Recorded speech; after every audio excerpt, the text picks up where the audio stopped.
start with, because remember, they went to Houston on opening day, albeit against Tom Savage, but they did a 29-7 number on the Texans at Houston. 10 sacks to start the season. Whew. And then they do 44-7 number on Baltimore in London, and now a 30-9 number. Is that it? Yeah, 30-9 at Pittsburgh. That's pretty impressive, right? That's very impressive. Now, this is my gut feeling from a distance. And Michael Vick has been through big controversies before where you're the leader of a team and it gets split by, in your case, the Riley Cooper episode. I believe that the Steelers were the most split of all the teams that faced how to deal with the protest post-President Trump shot of SOBs. Yes. And they went back and forth the day before, and everybody wanted to do something different. I'm reading stories that say a majority of the players wanted to go out and kneel. I get that. That's what most teams wanted to do. And yet, Ben Roethlisberger wanted to stay in the tunnel. And I guess everybody sort of acquiesced and said, okay, let's stay in the tunnel, except for Alejandro Villanueva, who is the one combat veteran. And he said, well, I'm going to step outside the tunnel. Yeah. And that upset some of the players because we're not all unified. Right. And then I couldn't believe that Mike Tomlin and his coaching staff didn't stay in the tunnel. They all went out and stood for the anthem. Right.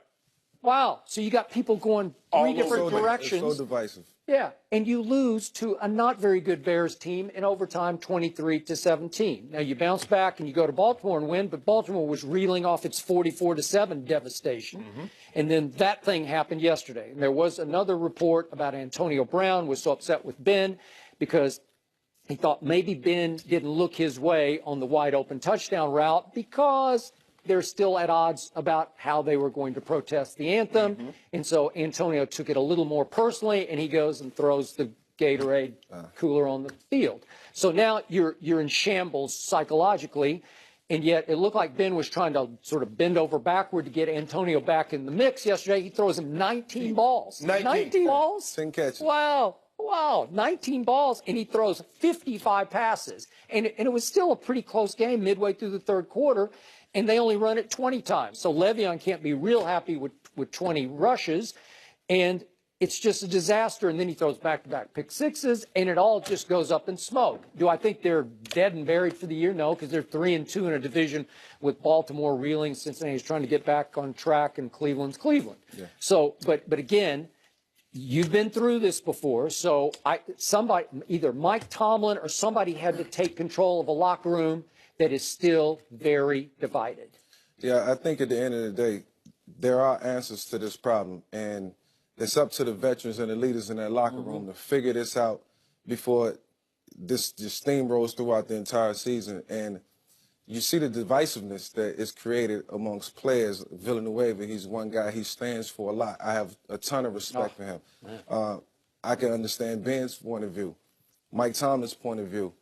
And you have all these different opinions, and it just makes for a team to not be able to function and focus. And that's the result of, what we're dealing with here.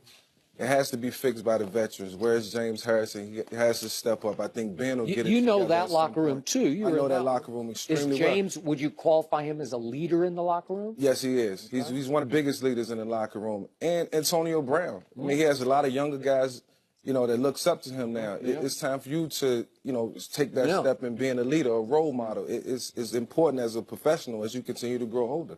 The thing is, Skip, this is what we call the last couple of weeks. This is a classic case of a Chinese fire drill, when a lot of people go in a different direction. Now, you got the coaches standing on the sideline for the anthem. You got Villanueva at the top of the tunnel. You got the other players in the tunnel. Antonio Brown wanted to remain in the locker room.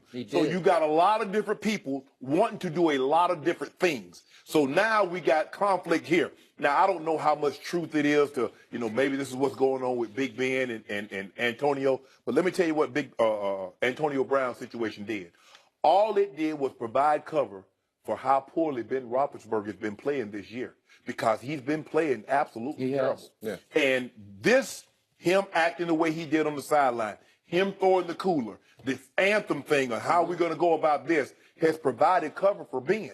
Now, Ben, when he said, maybe I don't have it anymore, I think he's just like, he's being glib. He wants Maybe. y'all to stop asking all these questions. But is it possible he kind of checked out mentally when he talked about But retiring? Well, Probably at not. some point in time, Skip, you can't keep saying, I don't know how much longer I got. No. I don't know how much longer I got. I'm thinking about retiring.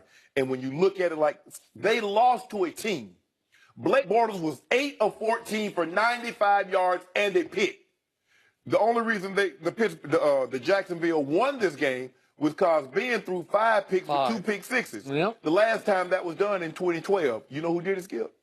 Your guy, Tony Romo. As a matter of fact, the last guy to do it twice was Tony Romo. That's a gratuitous shot. I'm just saying, Skip. I'm just saying. Yeah. 2007. apropos of nothing. No, Skip. Are you saying Tony Romo is Blake dug deep for Bortles? that. Skip, all I'm saying is, in 2007, in 2012, Tony Romo had a game to what Ben Roethlisberger had yesterday. 5 picks, 2 pick sixes. I'm just putting that out there. Off of Tony Romo and just back on Ben, you can't have one foot in and 1 foot out. And I think that's where Ben stands right now. I know where his heart is.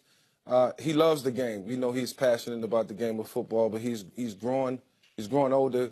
You know, he's 35 years And he's old. taking a lot of punishment. Taking the beating, and he's taking the onus of guiding this team for the last 12, 13 years. Tell me the great quarterback that you've heard that could. I've only known one, Brett Favre. That seems like every year he's talking about retirement. You don't hear Aaron Rodgers. You don't hear Tom Brady 40, and he don't even say a word with an R in it. He does the opposite of that. Right. Yeah. He's I'm playing forever. You hear Drew Brees. Drew Brees said, I can play the 43, 44, 45, all these quarterbacks. Harris being 35, and it seems like every year. I don't know how, it's over, man. I don't know how much longer I got, Mike, man. Woo, time winding down. Maybe it's a situation where sometimes internally you can see this team is maybe 2 years away. Young guys have to develop, and that can be a difference maker as well. So You're saying you don't have 2 years left? yeah, and you're saying, like, I'm giving it all my everything. Last year we came up short. We put all the effort into it. It didn't work out. Do I see in the near future an opportunity to win a championship or even get close? If not, maybe I just walk away. I already got 2 rings. Really, I mean, there are teams that compete, but realistically, there's really only one team that we think of every year realistically has the chance of getting to and winning the Super Bowl. That's the Patriots. Everybody else, we hope, well, if this goes well, the Patriots are the only team because their pedigree. In 17 years, Tom Brady has gone to 7 Super Bowls and won 5. Outside of that, when's the last time? Okay, but in the AFC, the 1A team is the Pittsburgh Steelers, right? Yeah. Don't we always give them a shot? Last 5 years? Nobody gives them a realistic shot because why? Defensively, they seem to have no answer for what Tom does offensively. And they fall behind so quick because it goes Tom, boom, boom, boom, boom. Next thing you know, it's 14-0, 17-3. And then all of a sudden, it takes Le'Veon out of the game because he can't run it. Right. You got to throw it to it. And Coach Belichick, this 19 attempts, Coach Belichick is not letting Antonio Brown beat him. So you can give him 25 attempts, but he's not going to let that guy. Coach Belichick normally, now Kareem Hunt was an anomaly. Coach Belichick had no idea who he was. But if they were to play again, Kareem Hunt is not going to beat Coach Belichick. Yeah. One other thing on Ben. When he had his ill-fated motorcycle crash, not wearing a helmet and went all the way over and onto the hood, as I recall, I said, you just took 2 years off your playing career. Correct. Because he takes a lot of punishment to start with because he's a big, strong guy and he just stands in there and gets rocked. Correct. But do you remember how bad that was? Yes. He nearly died from it, and he had all kinds of internal injuries. You don't think those are cumulative now? Oh, yeah. Oh, yeah. I mean, you're in a car wreck every single week. Yeah. So imagine literally being in another car wreck traveling. I don't care if he was only going 10 miles an hour. You're going 10, the car going. Well, no, it's worse. It's a motorcycle wreck. Motorcycle It's hit a hard to car. protect you. Right, and you go, you're flying through the air, hitting the windshield, the hood of the car with no helmet.